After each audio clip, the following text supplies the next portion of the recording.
5واں پارہ سورہ نساء آیت نمبر 101 سے آغاز ہو رہا ہے۔ اوپر کی آیتوں میں ہجرت کا تذکرہ تھا اور ہجرت بغیر سفر کے نہیں ہوتی، اور سفر میں کبھی امن اور سکون ہوتا، کبھی خوف کا اندیشہ ہوتا، دشمنان کی طرف سے یلغار یورش کا خطرہ ہوتا، دونوں صورتیں ہوتی ہیں۔ امن کی حالت میں تو کوئی مسئلہ ہی نہیں، لیکن خطرے کی حالت میں یہ شبہ ہوتا ہے کہ نمازیں کیسے پڑھیں۔ اس لیے سفر کی حالت میں عام طور سے اگر نماز کا موقع آئے اور دشمن کا خطرہ ہو تو نمازوں میں اللہ کی طرف سے خوف کی نماز کا حکم دیا گیا ہے۔ ایک تو نماز میں قصر کرنا، اور ایک ہے نماز کو اگر محاذات جنگ پر ہیں، ایک ہی امام کے پیچھے پڑھنا ہے تو وہ نماز کس طرح پڑھیں۔ کچھ لوگ دشمن کو دیکھتے ہوئے رہیں اور کچھ لوگ نماز میں شریک ہوں، پھر یہ اپنی بقیہ نماز پڑھ کر کے محاذ جنگ پہ چلے جائیں، اور جو پہلے سے محاذ جنگ پر ہیں وہ آ جائیں نماز پڑھنے کے لیے۔ اس نماز خوف کو اللہ نے خود یہاں بیان کیا ہے۔ آیت نمبر 102 میں نماز خوف کا تذکرہ ہے، اور نماز قصر کا تذکرہ 101 میں ہے۔ اس میں کچھ مسائل بھی ہیں۔ پہلی آیت میں جو مضمون ہے وَإِذَا ضَرَبْتُمْ فِي الْأَرْضِ، اور جب تم زمین میں سفر کرو، یہ لفظ پیچھے بھی آ چکا ہے۔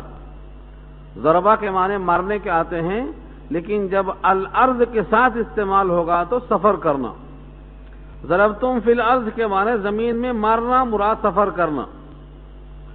فلیس علیکم جناح، تو تم پر کوئی گناہ نہیں ہے، کوئی حرج نہیں ہے، ان تقصروا، کہ تم قصر کرو، من الصلاۃ، نمازوں میں سے۔ لہجہ دیکھ کر امام شافعی رحمۃ اللہ علیہ نے لکھا ہے کہ نماز میں قصر کرنا جائز ہے، واجب نہیں ہے۔ لہجہ دیکھ کر، جب تم زمین میں سفر کرو تو تم پر کوئی گناہ نہیں ہے کہ تم نمازوں میں قصر کرو۔ اس کا مطلب یہ ہوا کہ قصر کرو تو جائز ہے اور قصر نہ کرو تو بھی کوئی گناہ نہیں۔ چنانچہ امام شافعی کے نزدیک سفر کی حالت میں قصر کرنا جائز ہے، واجب نہیں ہے۔ لیکن امام اعظم ابو حنیفہ رحمۃ اللہ علیہ فرماتے ہیں یہ اللہ کا ہدیہ ہے، اسے قبول کرو۔ اللہ نے رخصت دی ہے، آسانی دی ہے، سہولت دی ہے، اس کو قبول کرو۔ اور جو لہجہ ہے فلیس علیکم جناح ان تقصروا من الصلاۃ، تم پر کوئی گناہ نہیں ہے کہ تم نمازوں میں قصر کرو، یہ لہجہ اگر دیکھیں گے تو کئی مقامات سے آپ کو الجھن ہوگی۔ مثلا اس سے پہلے سورہ بقرہ میں آ چکا ہے لیس علیکم جناح ان یطوفوا بہما، تم صفا مروہ کا طواف کرو، تم پر کوئی حرج نہیں ہے، جبکہ صفا مروہ کے درمیان طواف کرنا سب کے یہاں واجب ہے۔ جب اسی لہجے سے وہاں واجب ثابت ہو رہا ہے، وہی لہجہ یہاں ہے، تو واجب کی نفی کیسے کر سکتے ہیں آپ؟ وہاں بھی وہی جملہ ہے، ان الصفا والمروۃ من شعائر اللہ فمن حج البیت او اعتمر فلا جناح علیہ، ان پر کوئی گناہ نہیں ہے، این یہ کہ یطوف بہما، کہ ان دونوں کا طواف کریں۔ تو لہجہ تو وہاں بھی وہی ہے۔ ہاں، لہجے سے وجوب عدم وجوب ثابت نہیں ہوتا، اس پر احادیث کیا ہیں۔ قصر ہر نماز میں نہیں ہوتا، جو نمازیں 4 رکعت والی ہیں ان میں ہی قصر ہوگا۔ جو 2 رکعت والی نماز ہیں جیسے فجر، یا 3 رکعت والی نماز ہے جیسے مغرب، یا 3 رکعت والی نماز ہے جیسے وتر واجب، ان میں قصر نہیں ہوگا۔ قصر صرف 4 رکعت والی نمازوں میں ہوگا، ظہر میں، عصر میں، عشاء میں۔ اولا نماز 2 رکعت ہی واجب ہوئی تھی، 2 رکعت ہی واجب ہوئی تھی۔ پھر بعد میں اللہ نے ان 2 رکعتوں کا اضافہ کیا ہے۔ سفر کی وجہ سے مشقت پیش آتی ہے، اس لیے پھر وہ اصل پر لوٹا دیا اور ان 2 رکعت کے اضافے کو حذف کر دیا۔ نبی صلی اللہ علیہ وسلم کا ارشاد ہے، یہ اللہ کی طرف سے آپ کے لیے سہولت کا ہدیہ ہے، تقبل اللہ من ہدیکم، اپنے اللہ سے ہدیے کو قبول کر لو، تحفہ ہے اللہ کی طرف سے۔ اگر آپ کو سہولت ملتی ہے تو اس سے استفادہ کرو۔ تو امام اعظم ابو حنیفہ رحمۃ اللہ علیہ کے ہاں قصر کرنا واجب ہے، اس کو عزیمت کہتے ہیں۔ امام شافعی کے ہاں قصر کرنا جائز ہے، اس کو رخصت کہتے ہیں۔ ان کے پاس رخصت پہ عمل کرنا جائز ہے، ہمارے پاس رخصت عمل کرنا واجب ہے، یہ عزیمت کہلاتا ہے۔ اب کیا ہوگا؟ اگر کوئی سفر کی حالت میں 4 رکعت نماز پڑھ لیا، ہمارے پاس نماز نہیں ہوگی، پھر سے پڑھنا۔ سفر کتنا ہو؟ سفر شرعی کی مقدار کیا ہے؟ 48 میل، جس کو کہتے ہیں 77 کلومیٹر۔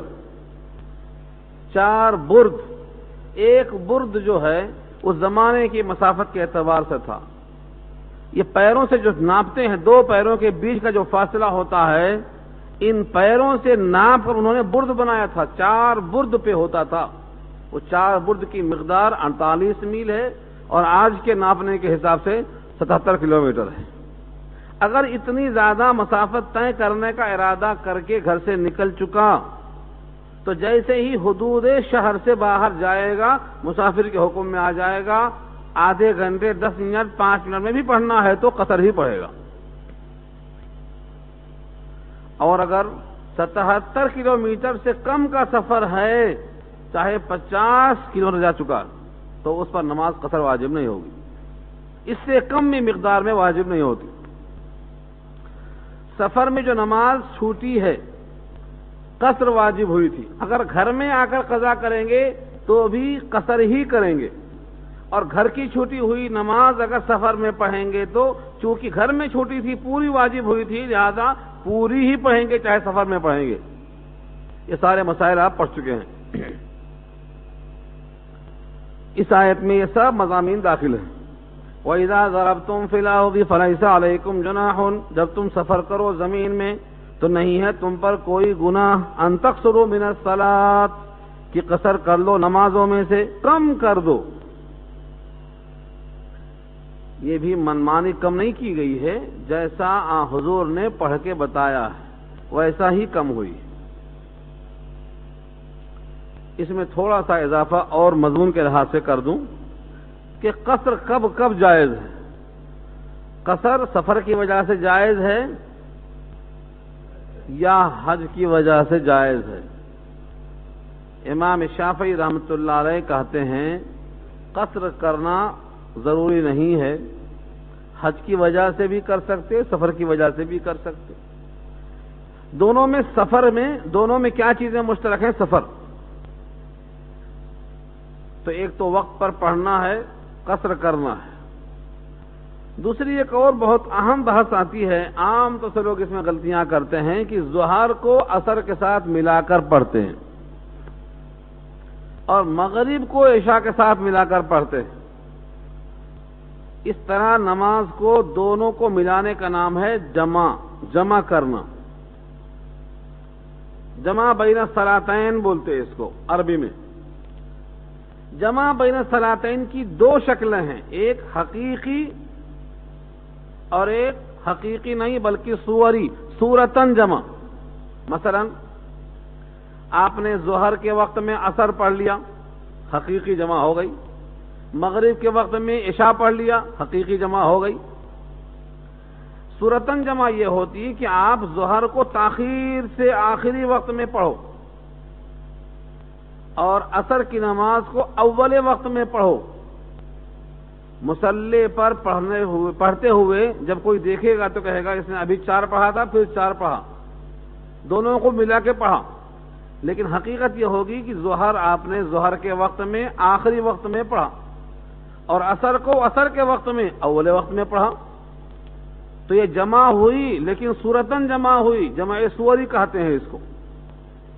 اور ایک تو میں نے کہا تھا جمع حقیقی، ظہر کے وقت میں عصر پڑھ لیا، عصر میں ظہر پڑھ لیا، یا مغرب میں عشاء پڑھ لیا، عشاء میں مغرب پڑھ لیا، یہ جمع حقیقی ہے. امام اعظم ابو حنیفہ رحمۃ اللہ علیہ کے ہاں جمع حقیقی جائز نہیں ہے. نہ ظہر کو عصر کے وقت میں، نہ عصر کو ظہر کے وقت میں پڑھ سکتے، نہ سفر کی وجہ سے نہ کسی وجہ سے. صرف حج میں عرفہ کے میدان میں ظہر کو عصر کے ساتھ ملا کر پڑھنے کا حکم ہے، بشرطے کہ امام کے پیچھے ہو، تنہا پڑھتا ہو تب نہیں. اور مزدلفہ میں مغرب اور عشاء کو ملا کر پڑھے گا، بشرطے کہ امام کے پیچھے پڑھتا ہو، تنہا پڑھتا ہو تو وہاں بھی نہیں. کوشش کرنا چاہیے کہ ٹائم پہ پڑھے. اگر ٹائم پہ نہیں پڑھ سکا تو وہاں تو معاف ہے، کیونکہ وہاں مجبوری عذر ہے. جمع حقیقی کی جتنی روایتیں لوگ پیش کرتے ہیں ان تمام روایتوں میں سقم ہے. ایک روایت ابو داؤد کی ہے، وہ بھی منکر ہے. منکر کے معنی وہ حدیث جس کے خلاف صحیح حدیث ہو یا جس کے خلاف آیت موجود ہو، اس کو منکر کہتے ہیں. قرآن کریم کی آیت کیا ہے؟ ان الصلاۃ کانت علی المؤمنین کتابا موقوتا، بے شک نماز مومنین پر متعین ٹائم میں اللہ نے فرض کیا ہے. کتابا موقوتا مانے وقتا موقتا، صحیح ٹائم. یہی وجہ ہے کہ کوئی مغرب کی نماز میں عصر نہیں ملا سکتا. یہی وجہ ہے کوئی عشاء میں فجر نہیں ملا سکتا.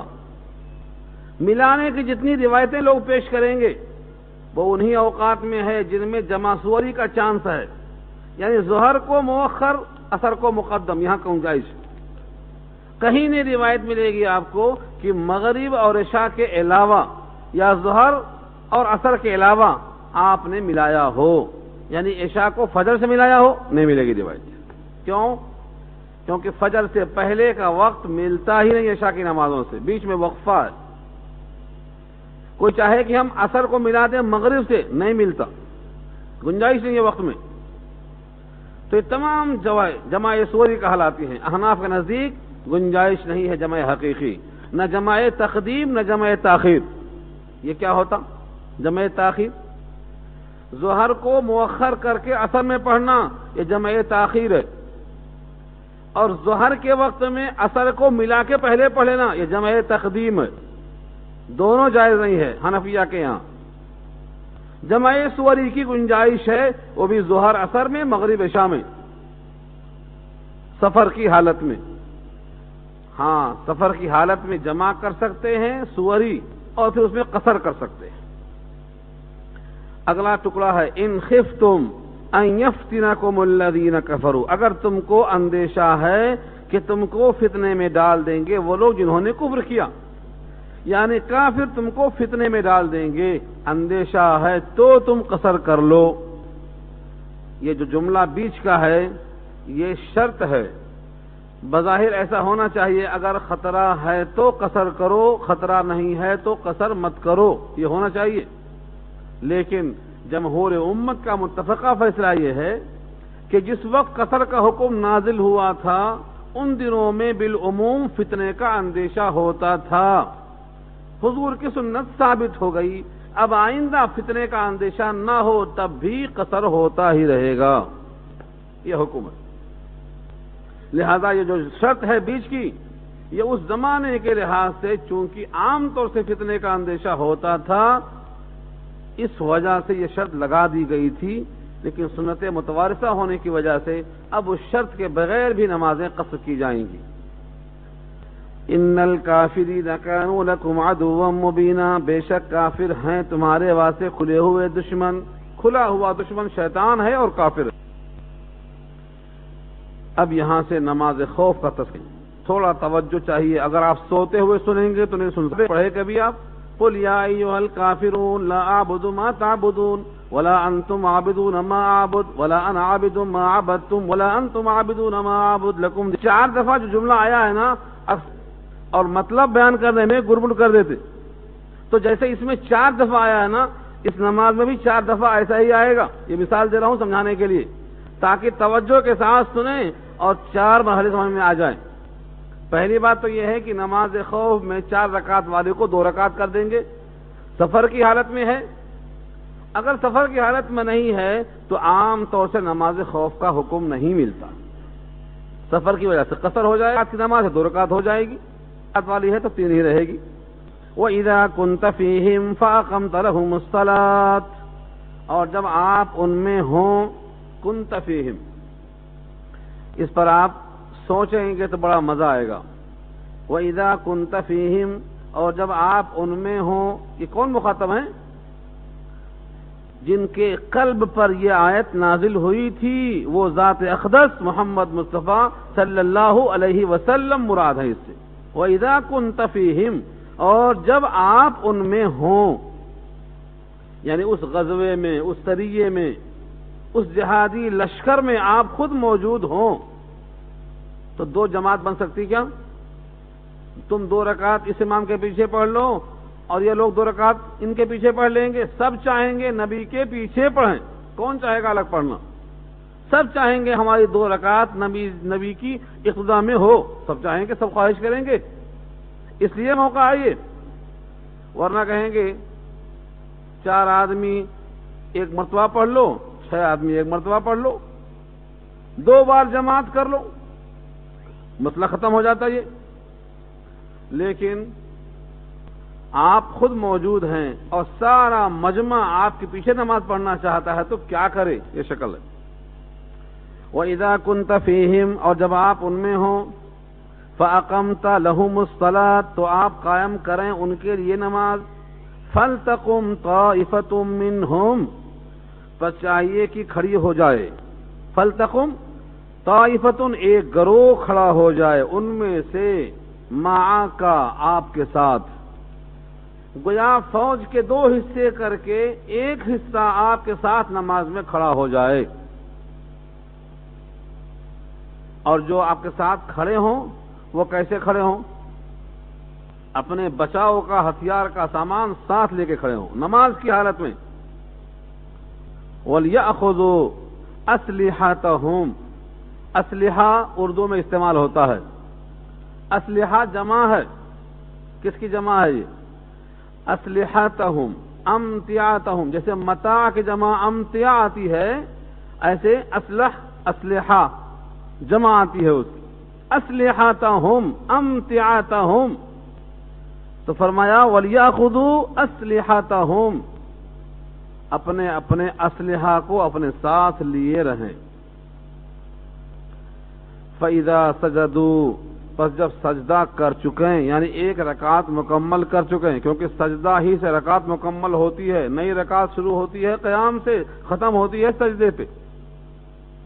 فَلْيَكُونُوا مِنْ وَرَائِكُمْ، پس چاہیے کہ ہو جائیں وہ آپ کے پیچھے.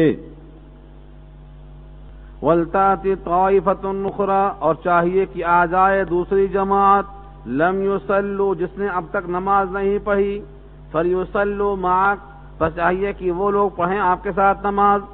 وَلْيَأْخُذُوا حِذْرَهُمْ، اور چاہیے کہ وہ بھی لے لیں اپنے بچاؤ کا سامان، وَأَسْلِحَتَهُمْ، اور اپنے ہتھیار. یہ لفظ 2 مرتبہ اسی واسطے آیا ہے. تو پہلے کیا ہوا؟ آدھے نبی کے ساتھ، آدھے محاذ جنگ پر. جب 1 رکعت ہو گئی تو جو پیچھے تھے وہ چلے جائیں، جو وہاں تھے وہ یہاں آ جائیں. اب ان کی 1 رکعت باقی ہے اور ان کی بھی 1 رکعت باقی ہے، اور نبی کی 2 رکعت پوری ہو گئی. اب وہ اپنی اپنی 1 رکعت پوری کر لیں. پہلے کون کرے گا؟ جو پہلے نبی کے ساتھ تھے اب محاذ جنگ پہ گئے ہیں، ان کی 1 رکعت باقی ہے، وہ باقی ہی رہے گی. ابھی جو بعد میں آئے ہیں نبی کے ساتھ 1 رکعت ملی ہے، 1 رکعت نبی کے ساتھ پڑھنے کے بعد 1 رکعت اور پڑھ کے مکمل کر کے جب جائیں گے وہاں تو وہ اپنی رکعت پوری کریں گے جو پہلے وہاں موجود تھے. ایک شکل یہ ہے. شارحین لکھتے ہیں کہ یہ حکم آپ کی ذات کے لیے خاص تھا، آپ کی ذات کے لیے خاص تھا. اگر آپ موجود نہیں ہیں، امیر کے تابع سب پڑھنا ضروری نہیں ہے، 2 جماعتیں بنائی جا سکتی ہیں، لیکن بہتر بہرحال یہی طریقہ ہے کہ سب ایک امام کے پیچھے پڑھیں، بہتر یہی ہے بہرحال.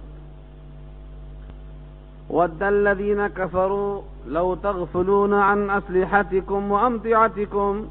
کافروں نے دل سے خواہش کر رکھی ہے، وَدَّ دل سے تمنا ہے کافروں کی، لَوْ تَغْفُلُونَ کاش کہ تم غافل ہو جاؤ، ان اسلحتکم اپنے اسلحہ جات سے، وامتعتکم اور اپنے سامان سے، فیمیلون علیکم میلۃ واحدہ پھر وہ مائل ہو جائیں تم پر، ایک بارگی مائل ہونا، تم پر پل پڑیں. اس سوال کا جواب ہے، اوپر کہا گیا تھا نا ہتھیار بھی لے لیں اور اپنے بچاؤ کے سامان ڈھال بھی لے لیں، تو نماز کی حالت میں ہتھیار لے کے سامان لے کے کیسے نماز پڑھیں گے؟ توجہ نماز کی طرف جائے گی یا سامان کی طرف جائے گی؟ اس کا جواب دیا ہے حیات بچانا تم پر لازم ہے، اور دشمن تمہاری طاق میں ہے کہ تم غافل ہو، تم کو وہ صاف کر دے. تو صاف ہو جانے کے مقابلے میں جینا، اپنا تحفظ کرنا، یہ درست ہے، یہ درست. پتہ نہیں آپ کو واقعہ یاد ہے کہ بھول گئے. ایک صحابی تھے، اپنے پاؤں میں گھوڑے کی رسی کو باندھ کے نماز پڑھ رہے تھے، شاید ابو بردہ تھے، ابو بردہ اسلمی. ایک خارجی آ کے بولتا ہے اس بڈھے کو دیکھو، گھوڑے کو پاؤں میں باندھ رکھا ہے اور نماز پڑھ رہا ہے. نماز پڑھ رہا ہے کہ گھوڑے کو دیکھ رہا ہے؟ توجہ اس کی گھوڑے کی طرف جا رہی ہے. انہوں نے سلام پھیر کے کہا کہ میں گھوڑے کو چھوڑ کے نماز پڑھوں اور گھوڑا غائب ہو جائے، جنگلوں میں چلا جائے، اور اس کے بعد میں حیران و پریشان ہوں اور یہ دل میں کہوں نماز نہ پڑھتا تو گھوڑا نہ جاتا، نماز نہ پڑھتا تو گھوڑا نہ جاتا، نماز کو کوستے بیٹھوں، اس سے یہ اچھا ہے کہ میں اپنے گھوڑے کو اپنے پاؤں میں باندھ کے رکھوں. مال عرب پیش عرب. تو معلوم کیا ہوا؟ پہلے اپنا تحفظ کرنا ضروری ہے عبادت سے پہلے، اور اللہ نے خود کہا ہے لا تلقوا بأیدیکم الی التہلکہ، اپنے آپ کو ہلاکت میں مت ڈالو. اسی وجہ سے کنکری مارتے ہوئے جو لوگ بھگدڑ میں شہید ہو رہے ہیں، پہلے وقت کا تعین تھا، علماء نے بیٹھ کر کے وقت کا تعین ختم کر دیا، جب چاہے مارو. لیکن کچھ لوگ اب بھی ہیں اسی ٹائم پہ گھستے. ہمیشہ 12 تاریخ کو 2 بجے ہی حادثہ ہوتا ہے. ہمیشہ بولتا ہوں یہ کہ اب 12 تاریخ کا حادثہ جو ہوتا ہے اسی ٹائم پہ گھسنے کی وجہ سے ہوتا ہے. مارو مکے بھاگو، گنجائش ہے وقت کے اندر. تو جب توسع ہے تو اپنے آپ کو ہلاکت میں مت ڈالو. افضلیت کے لیے ہلاکت قبول کرنا درست نہیں ہے. اسی واسطے آدمی کو کوشش کرنا چاہیے کہ قرآن کریم نے جہاں جہاں وسعت دی ہے، جہاں جہاں توسع ہے، شریعت میں گنجائش ہے، اس سہولت سے استفادہ کرنا چاہیے. یہ حکم دیا گیا ہے. وَلَا جُنَاحَ عَلَيْكُمْ إِنْ كَانَ بِكُمْ أَذًى مِّن مَّطَرٍ أَوْ كُنتُم مَّرْضَىٰ أَن تَضَعُوا أَسْلِحَتَكُمْ. اور تم پر کوئی حرج نہیں ہے اگر تم کو کچھ تکلیف ہے. تکلیف کس چیز کی ہے؟ اذًا من مطر، بارش کی تکلیف، او کنتم مرضى، یا تم بیمار ہو، ان تضعوا اسلحتکم، کہ تم رکھ دو اپنے اپنے اسلحہ کو، ہتھیاروں کو رکھ دو. اگر تم رکھ کر پڑھتے ہو تب بھی کوئی حرج نہیں ہے. یہ تمہارا ہاتھ میں اٹھا کر پڑھنا تم پر واجب نہیں ہے، تمہاری مصلحت کے واسطے حکم دیا گیا تھا. اگر تمہیں تکلیف ہے، اذیت ہے، پریشانی ہے تو رکھ کر کے نماز پڑھنا تمہارے واسطے جائز ہے، تمہاری سہولت ہی پیش نظر ہے. وَخُذُوا حِذْرَكُمْ، اسلحہ رکھنے کے بعد بھی خُذُوا حِذْرَكُمْ، بچاؤ کا سامان تو رکھو، مشقت کے ساتھ ہی صحیح. خُذُوا حِذْرَكُمْ، یہ جملہ 2 مرتبہ آیا ہے. حافظ یہاں آگے پیچھے ہو جاتا تراویح میں، اگر سمجھ کر پڑھے تو آگے پیچھے نہیں ہوگا. وَخُذُوا حِذْرَكُمْ، بیماری کی وجہ سے، مشقت کی وجہ سے اسلحہ اٹھا کر نماز پڑھنا مشکل ہے، تب بھی کم سے کم بچاؤ کا سامان ساتھ لے لے. ان اللہ اعد، بے شک اللہ نے تیار کر لیا ہے للکافرین، کافروں کے لیے عذابا مہینا، اہانت والا عذاب، توہین آمیز عذاب۔ فَإِذَا قَضَيْتُمُ الصَّلَاةَ فَاذْكُرُوا اللَّهَ قِيَامًا وَقُعُودًا وَعَلَى جُنُوبِكُمْ فَإِذَا اطْمَأْنَنْتُمْ فَأَقِيمُوا الصَّلَاةَ۔ یہ آیت بہت اہم ہے اس معنی میں کہ نمازوں کا تعین وقت پر اس آیت نے کیا ہے۔ فَإِذَا قَضَيْتُمُ الصَّلَاةَ، جب تم نماز پڑھ چکو، قضیتم کا لفظ ہے، کوئی ظاہری فرقے کا آدمی ہوتا تو بولتا فَإِذَا قَضَيْتُمُ الصَّلَاةَ، جب تم نماز قضا کر دو۔ کیا کریں گے آپ؟ جن لوگوں کو عربی بالکل نہیں آتی وہ بھی قرآن میں بحث کرتے، عربی بالکل نہیں آتی، قرآن سے ٹکرا کر بخاری کو رد کر دیتے، کہتے بخاری کو نہیں مانتے۔ کتنے لوگ ایسے ہیں جو امت کی بربادی کا سبب بنے ہوئے ہیں، امت کو بھٹکانے کا سبب بنے ہوئے ہیں، ان سے کیسے بچیں گے آپ؟ کل پرسوں رات میں میرے پاس 2 آدمی آئے، بالکل جاہل، میں کوشش کر رہا ہوں سمجھانے کی، مگر ایسی گفتگو دل خراش، اگر اللہ پر نگاہ نہ ہو اور ثواب ملنے کی توقع نہ ہو تو ایک لمحے کو آدمی ان باتوں کو برداشت نہیں کر سکتا۔ اب آپ کہیں گے کچھ سنائے دو اس میں سے، مضمون یہاں دوسرا ہے، سنانا ضروری اس واسطے ہے کہ فَإِذَا قَضَيْتُم کا جو لفظ ہے، قَضَيْتُم، قاف ضاد یہ تے، قَضَيْتُم کے معنی قضا کرو تم، یہ ظاہری ترجمہ ہے۔ ظاہر ترجمے کو دیکھ کر لوگ غلطیاں کرتے ہیں۔ ایک صاحب آئے، کہا بخاری کی روایتوں کو ہم نہیں مانتے، یہ آپ کو میں تیار کر رہا ہوں کہ ایسے لوگ جب آپ کے پاس آئیں گے تو کہیں گے بھائی ہم کو تو کچھ بھی نہیں معلوم، جاؤ مرزا کے پاس جاؤ، ہمیں کچھ بھی نہیں معلوم۔ ہمارے تمام لوگ ایسے غافل ہیں، اور یہ باطل فرقے والے اتنے شاطر ہیں کہ تلاش کر کے رکھا ہے، نشان لگا کے رکھا ہے ایسی چیزوں کو۔ تو ہم غفلت میں کب تک رہیں گے؟ خالی کمائیں گے، شان سے شادی کریں گے، بس یہ اس میں کب اتریں گے آخر؟ اللہ کے بندوں کو اللہ کی کتاب میں جو کوتاہیاں خامیاں ہو رہی کیسے پہنچائیں گے؟ انہوں نے کہا بخاری کو میں اس واسطے نہیں مانتا کہ لکھا ہے حضور نے روزے کی حالت میں بیوی کو بوسہ لیا، اور بوسہ سیکس ہے، حضور نے روزے میں اگر بوسہ لیا تو پھر روزے کا مطلب کیا ہے؟ روزے میں تو نفس سے اپنے آپ کو دور کرنا ہے، بخاری میں روایت موجود ہے کہ بوسہ لیا۔ میں نے کہا ٹھیک ہے، یہ بتاؤ قرآن کریم میں روزے کی حالت میں بوسہ لینا منع کہاں لکھا ہوا ہے؟ اگر تم صرف قرآن مانتے ہو، بخاری شریف نہیں مانتے ہو، کھولو بخاری کے علاوہ کلام پاک نکالو، روزے کی حالت میں حضور نے بیوی کو بوسہ لیا، تمہیں اعتراض ہے قرآن میں کون سی آیت ہے؟ دونوں اب نہیں ملتی، ملنے والے نہیں ہے، کیونکہ ان کو تو قرآن آتا ہی نہیں۔ 1-2 بار دیے چلے، پھر آگے کہتے ہیں بخاری میں لکھا ہے کہ حضور صلی اللہ علیہ وسلم نے حالت حیض میں بیوی سے مباشرت کیا، اور حالت حیض میں مباشرت کرنا جائز نہیں۔ یا آپ کہیں گے اوٹ پٹانگ، یہ کتابیں پرنٹ ہیں اور لوگوں کو لے کے بھٹکا رہے ہیں،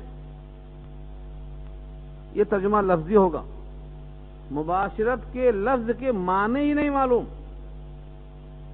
بخاری میں روایت بے شک موجود ہے، باب الحیض کے اندر موجود ہے، لیکن اس کا مطلب وہ نہیں ہے جو تم بیان کر رہے ہیں۔ مباشرت کا لفظ ہے جس کے معنی بشر، بشر معنی چمڑا، مباشرت کے معنی چمڑے سے چمڑے کا ٹچ ہونا، یہ لغت کے معنی۔ حالت حیض میں بیوی سے استمتاع کرنا بالکل جائز ہے، لیکن وطی کرنا، ہم بستر ہونا، دخول کرنا، یہ جائز نہیں ہے۔ قرآن کریم کے آیتوں میں جو ممانعت ہے وہ دخول کی ممانعت ہے، ان کو نہ چھونے کا حکم کہیں نہیں ہے۔ تو یہ کیا ہے؟ یہ دجل و تجبیس ہے، وہاں معنی ایک ہے اور آیتوں کا ٹکراؤ دکھا رہے ہیں۔ تو لفظ قضیتم سے لوگ کہیں گے جب تم نماز قضا کر چکو تو کیا کریں گے آپ؟ قضیتم مانے قضا، تو کہیں گے ہاں صحیح تو ہے ترجمہ، ایسا نہیں ہے۔ قضیتم کے معنی قضا کے نہیں آتے، قضیتم معنی نماز کا پورا کر دینا. جب نماز تم پوری کر چکو، تمہارا قرضہ ادا کر دیا تو قضیتم بولتے اس کو. قضا کے معنی ادا کر دینا.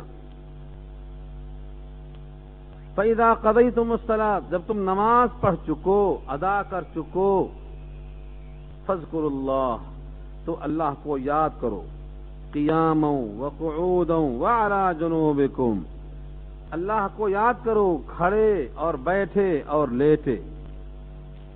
انسان کی 3 حالتیں ہو سکتی ہیں، چوتھی حالت نہیں ہے.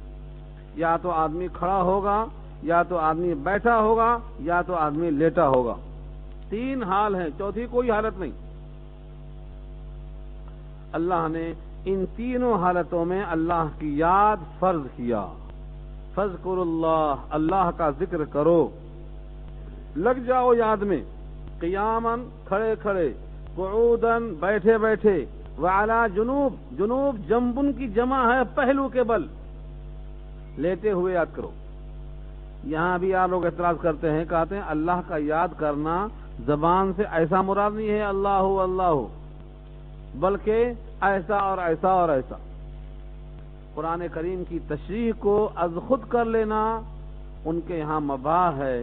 قرآن کریم جس پر نازل ہوا ہے اس ذات نے جو تفصیل بیان کی ہے اپنے قول سے، اپنے عمل سے اور اپنے صحابہ کی تربیت سے، ان سے جو آنکھیں بند کر کے چلے گا وہ حقیقت تک نہیں پہنچے گا، اسے گمراہی لازم ہے.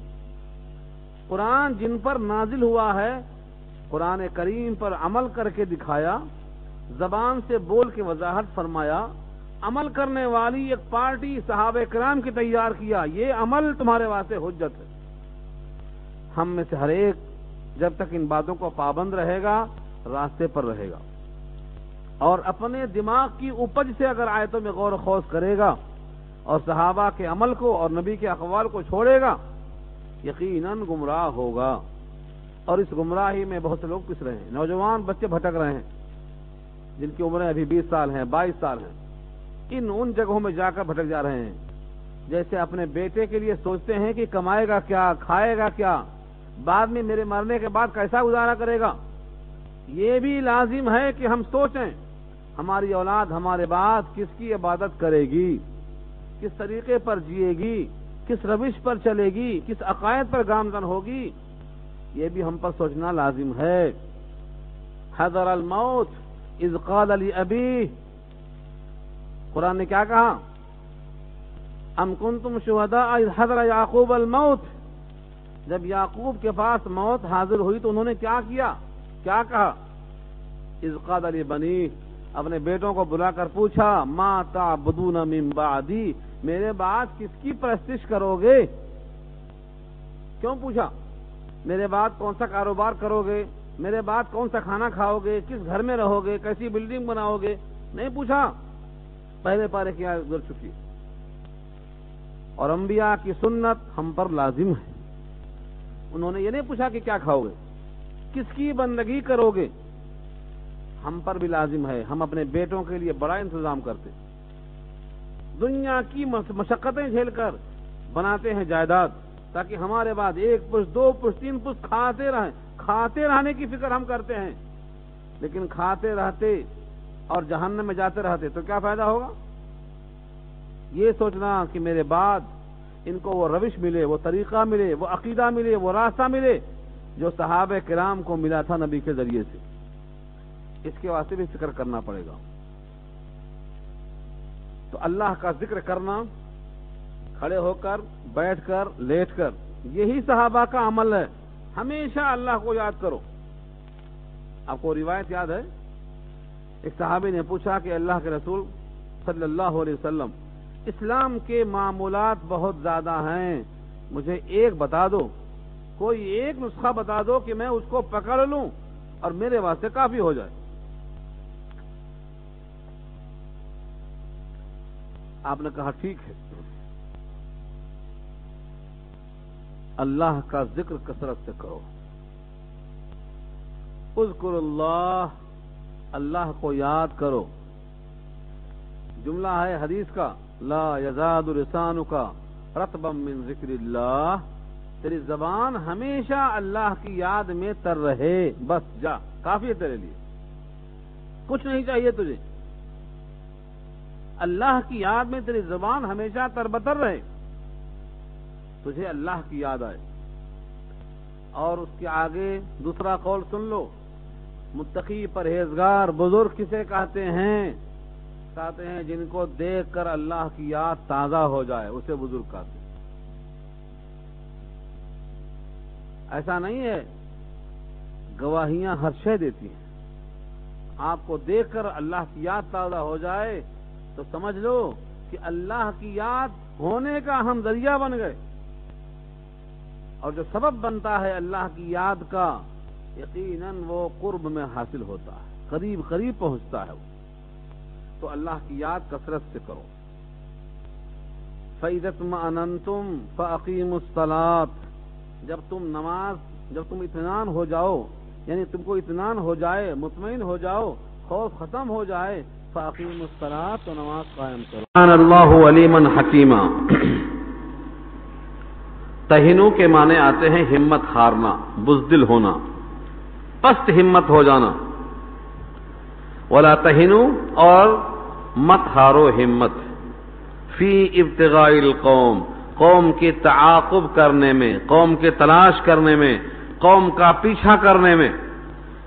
کون سی قوم ہے یہ؟ جن سے جنگ ہوئی تھی، وہ لوگ جیتنے کے بعد بھی چلے گئے تھے، غزوہ احد یاد کر لو۔ ان کے تعاقب میں جب بھیجا گیا تو لوگوں نے کہا ہم زخمی ہیں، ہم کو پٹی بدھی ہے، ہمارے پاؤں میں خون رس رہا ہے۔ اللہ نے کہا قوم کے تلاش کرنے میں ہمت مت ہارو۔ ان تکونوا تعلمون فانہم یعلمون، اگر تم کو زخم لگا ہے تو ان کو بھی تو زخم لگا ہے۔ اگر تم زخم خوردہ ہیں، تم رسیدہ ہیں، علم رسیدہ ستم کشیدہ اگر تم ہیں تو وہ بھی تو زخمی اور مجروح کراتے ہوئے جا رہے ہیں۔ فَإِنَّهُمْ يَعْلَمُونَ كَمَا تَعْلَمُونَ، بے شک وہ زخمی ہیں، المناک درد میں مبتلا ہیں، جس طرح تم درد میں مبتلا ہو۔ ہاں، وَتَرْجُونَ مِنَ اللَّهِ مَا لَا يَرْجُونَ، یہ ٹکڑا تو ہے، چوسنے کے لائق ہے، چوسنے کے لائق ہے، رس نکلتا۔ وَتَرْجُونَ مِنَ اللَّهِ مَا لَا يَرْجُونَ، اور تم تو اللہ سے ایسی امید رکھتے ہو جو ان کو امید نہیں ہے۔ تمہارے اس زخم پر تمہیں اجر ملنے کی امید ہے، تمہارے اس دوڑنے پہ اجر کی امید ہے، تمہارے پیاسا رہنے پہ اجر کی امید ہے، تمہارے کرہنے پہ تمہیں اجر کی امید ہے۔ یہ ساری امیدیں ان کو نہیں ہیں۔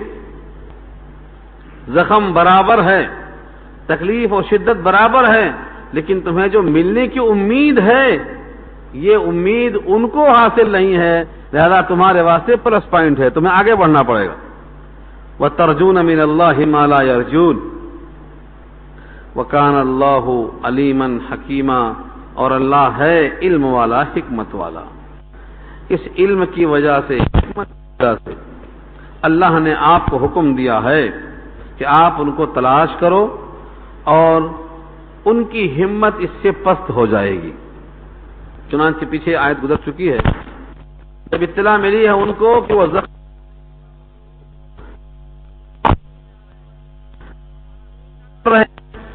تو ان کافروں کے حوصلے پست ہو گئے، اور وہاں سے جو ان کا ارادہ تھا، پروگرام تھا کہ ہم جیت چکے تھے، ہم واپس کیوں جائیں، چلو پھر سے قبضہ کریں گے اور پھر سے ان کو تہوبالا کر دیں گے، ان کی ہمتیں وہاں ختم ہو گئیں، وہاں سے فرار اختیار کیا انہوں نے۔ یہ ہے اس میں علم و حکمت اللہ کی طرف سے۔ انا انزلنا الیک الکتاب بالحق، انا انزلنا الیک الکتاب بالحق لتحکم بین الناس بما اراک اللہ ولا تکن للخائنین خصیما واستغفر اللہ ان اللہ کان غفورا رحیما۔ اس میں ایک واقعہ پوشیدہ ہے، طویل واقعہ ہے، طویل قصہ ہے۔ پہلے ترجمہ لفظی سن لیں، انا انزلنا الیک الکتاب بالحق، انا انزلنا الیک الکتاب بالحق،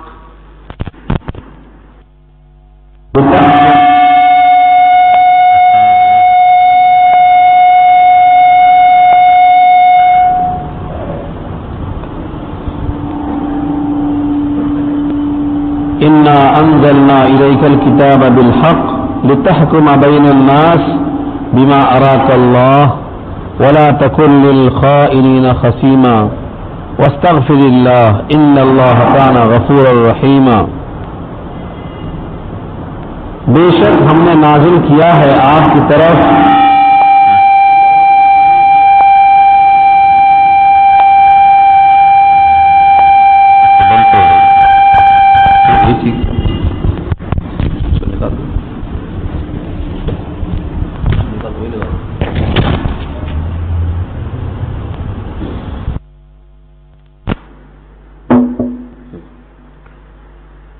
پہلے ترجمہ دیکھیں آیت کا.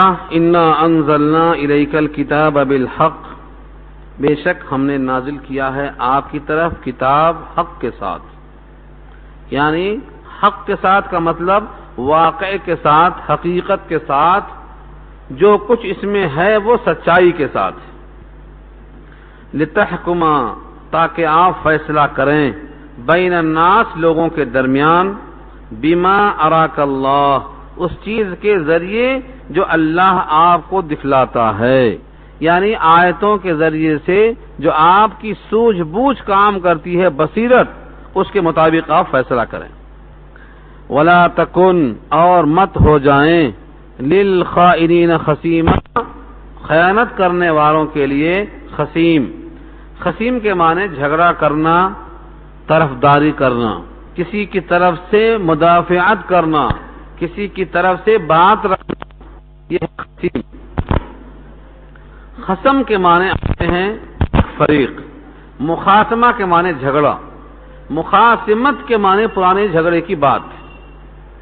تو خصیم کے معنی آتے ہیں آپ خائنین کی طرف سے خصامت کرنے والے نہ ہو جائیں. خائنین سے مراد کون لوگ ہیں اور کون سا یہاں فیصلہ مراد ہے، اس پر دو واقعہ لکھا ہے. ایک صاحب تھے بشیر ابن بویرق، بشیر نام تھا، اور ایک دوسرا واقعہ لکھا ہے طعیمہ کا. وہ احادیث میں دونوں کے نام آئے ہیں، دونوں واقعات الگ الگ ہیں، یا پھر کہ دونوں واقعات ایک ہی ہیں لیکن یہ سب اس میں شریک ہیں. طعیمہ ابن عبیرق میں ایک خاص چیز بتائی گئی ہے. اس زمانے میں دیکھا جب غلے کی بڑی اہمیت تھی. غلہ آج بہت اہم نہیں ہے، اس زمانے میں بہت اہم تھا. آٹے کی تھیلی کسی کے گھر میں دیکھ لیا، ان کے دل میں آیا کہ یہ تھیلی یہاں سے غائب کر دیں. آٹے کی تھیلی. وہ صاحب جس نے غائب کیا تھا ان کا نام بشیر کہا گیا ہے روایت میں، اور بعض نے کہا طعیمہ ہیں. وہ تھیلی غائب کر دیا. جب صبح اطلاع ملی کہ تھیلی غائب ہو گئی، تلاش ہوئی. اس تھیلی کے ساتھ ساتھ کچھ ہتھیار بھی تھے، اسلحہ بھی تھے. جب اطلاع ملی تو انہوں نے جا کر کے ایک یہودی کے گھر میں وہ اسلحہ رکھوا دیا کہ رکھو، جب مجھے ضرورت ہوگی جب آپ سے لے لوں گا، تم بھروسے کے آدمی ہیں، وہاں رکھوا دیا. اور آٹا اپنے گھر سے تھیلی میں سوراخ کر دیا تو یہاں سے وہاں تک گرتا ہوا چلا گیا، اور تھیلی بھی وہیں رکھا دیا. جب معاملہ آگے بڑھا، تفتیش ہوئی تو کہا صاحب کے گھر میں چوری ہوا، اب چرا کے لے کے چلے گئے. لیکن لوگوں کو شک تھا انہی پر، انہی کا نام لوگوں نے پیش کیا. یہ آ کر نبی کے پاس بڑے ہی معصوم بن کے بولتے ہیں یہودی کے گھر میں سامان برآمد ہوا لیکن لوگ میرا نام خراب کر رہے ہیں. ان کو چاہیے کہ تحقیق کے بغیر نہ کہیں. ان کی باتوں کا لہجہ نبی نے ایسا محسوس کیا کہ بیچارے یہ معصوم ہیں، ان کے ساتھ ہمدردی کا اظہار فرمایا. اور ایسا محسوس ہو رہا تھا کہ انہی کی طرفداری میں یہ بات پسند نہیں آئی، نازل فرمائی. اندر کئی مضمون ہے. انا انزلنا الیک الکتاب بالحق، بے شک ہم نے آپ کے پاس کتاب نازل کی ہے حق کے ساتھ، تاکہ آپ فیصلہ کریں لوگوں کے درمیان اس کے ذریعے جو اللہ آپ کو سجھائے، یعنی اس کتاب میں غور و فکر کریں.